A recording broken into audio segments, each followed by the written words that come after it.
L'impossibilité d'avoir un enfant est une souffrance qui doit être prise en compte. C'est l'avis du comité d'éthique qui ouvre la voie à la PMA pour les couples de femmes et les femmes seules. Il reste en revanche fermement opposé à la gestation pour autrui. Le point sur l'ensemble de ces recommandations avec Anthony Joly. PMA, fin de vie, don de sperme. Autant de sujets sur lesquels le comité d'éthique a donné son avis aujourd'hui. Premier point très attendu, l'extension de la procréation médicalement assistée. Le comité d'éthique est favorable à l'ouverture de la PMA aux couples lesbiens et aux femmes seules. Selon le comité, l'impossibilité d'avoir un enfant est une souffrance qui doit être prise en compte.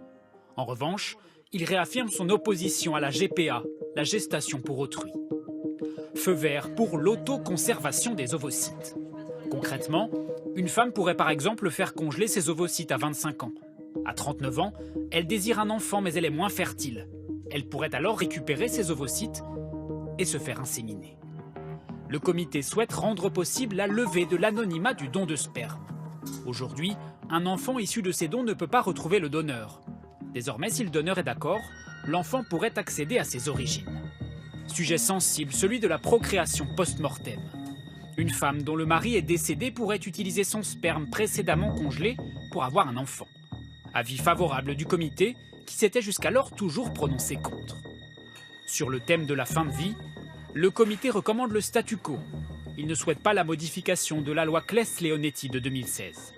Cette loi permet aux médecins de plonger un patient dans le coma, d'arrêter les traitements jusqu'à son décès, mais n'autorise pas l'euthanasie.